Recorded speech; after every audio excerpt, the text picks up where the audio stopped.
Welcome back to சகா டிகோட்ஸ். நான் உங்கள் சகா. நம்ம சேனலை சப்ஸ்கிரைப் பண்ணாமல் பார்த்தீங்கன்னா மறக்காமல் நம்ம சேனலை சப்ஸ்கிரைப் பண்ணுங்கள். நம்ம இன்றைக்கி இந்த வீடியோவில் என்ன பார்க்க போகிறோம் அப்படின்னு பார்த்தீங்கன்னா, அதிமுகவுடைய பிளவுக்கு யார் காரணம் அப்படின்றத நம்ம இந்த வீடியோவில் பார்க்க போகிறோம். எடப்பாடி பழனிசாமி இன்றைக்கி அதிமுகவில் பிளவு ஒன்றும் இல்லை அப்படின்னு சொல்லியிருந்தாலும், ஆனாலும் அதிமுகவில் பிளவு ஏற்பட்டிருக்கு அப்படிங்கிறது தான் ஒரு நிதர்சனமான உண்மை.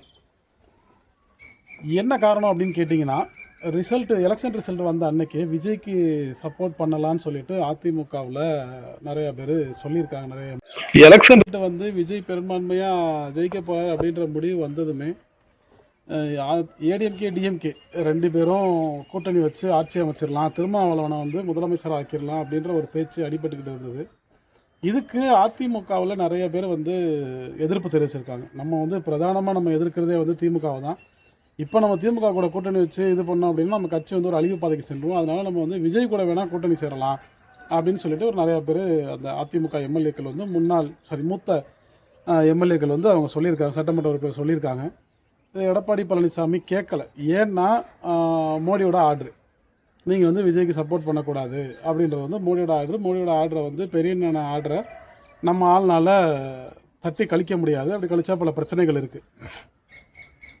ஏற்கனவே அதிமுகவில் 10 தடவை எடப்பாடி பழனிசாமி தலைமையில் போட்டிக்கிட்டு தோல்வி அடைஞ்சிருக்கோம். மறுபடியும் தோல்வியை சந்திச்சுக்கிட்டே இருக்கிறதுனால உள்ளுக்குள்ளேயே ஆல்ரெடி ஒரு பிரச்சனை போய்கிட்டு தான் இருந்தது.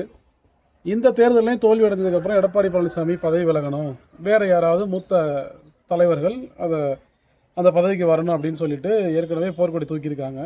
எடப்பாடி இந்த மாதிரி ஒரு முடிவை அறிவித்த உடனே இன்னும் டென்ஷனான நிறையா பேர் என்ன பண்ணிட்டாங்க, அதிமுகவிலேருந்து அன்னைக்கு இந்த முடிவை எதிர்த்து நிறையா பேர் போயிட்டாங்க. வெளியாகி சிவி சண்முகம் அவர் வீட்டில் ஒரு 30 எம்எல்ஏக்கள் கிட்ட எடப்பாடிக்கு தெரியாமல், எடப்பாடியை தவிர்த்து கூட்டம் போட்டிருக்காங்க. அந்த கூட்டத்தில் என்ன முடிவு எடுத்திருக்காங்க அப்படின்னா, நம்ம 30 பேர் விஜய்க்கு ஆதரவு தெரிவிக்கலாம் அப்படின்னு சொல்லிட்டு அவங்களுக்குள்ள ஒரு தீர்மானம் நிறைவேற்றிருக்காங்க. 30 பேர் ஆனால் இப்போ போக முடியாது. ஏன்னா கட்சி தாவல் தடை சட்டம் இருக்குது. எடப்பாடியை அனுமதிச்சா அந்த கட்சியோட அனுமதியோடு இவங்க போய் விஜய்க்கு ஆதரவு தெரிவிக்கலாமே தவிர ஒரு குறிப்பிட்ட பேர் போய் விஜய் ஆதரிக்க முடியாது. அதனால் கட்சி தாவல் தடை சட்டம் வந்துடும், பிரச்சனைகள் வந்துடும், அப்புறம் எம்எல்ஏ பதவியை இழக்க நேரிடும். இந்த கட்சி தாவல் தடை சட்டம் அப்படின்னா எப்படி அது வேலை செய்யும்னா, 100 எம்எல்ஏ இருந்தாங்கன்னா 66% அவங்க மொத்தமாக போய் ஒரு கட்சிக்கு ஆதரவு தெரிவித்தாங்க அப்படின்னா இந்த கட்சி தாவல் தடை சட்டம் அவங்க மேலே பாயாது. அதுக்கு கீழே இருந்தாங்க அப்படின்னா அந்த கட்சி தாவல் தடை சட்டம் பாயும். இப்போது இன்னைக்கு நிலைமைக்கு 17 எம்எல்ஏக்கள் மட்டும்தான் எடப்பாடி பழனிசாமிக்கு ஆதரவாக அவரை அதிமுக கட்சி தலைவராக சட்டமன்றத்தில் இருக்கணும்னு சொல்லிட்டு சபாநாயகர்கிட்ட லெட்டர் கொடுத்துருக்காங்க.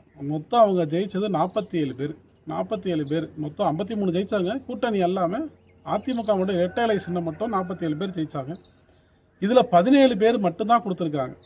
மிச்சம் 30 பேர் அவங்க ஒரு தனி அணியாகவே காலையில் சட்டமன்றத்துக்கு வரும்பொழுதே எடப்பாடி குரூப் ஒரு தனி அணியாகவும், சிவி சண்முகம், எஸ்பி வேலுமணி, இந்த மாதிரி ஒரு மூத்த தலைவர்கள் ஒரு அணியாகவுமே வந்தாங்க. எடப்பாடிக்கு அது ஒரு பிரச்சனை இருக்குது.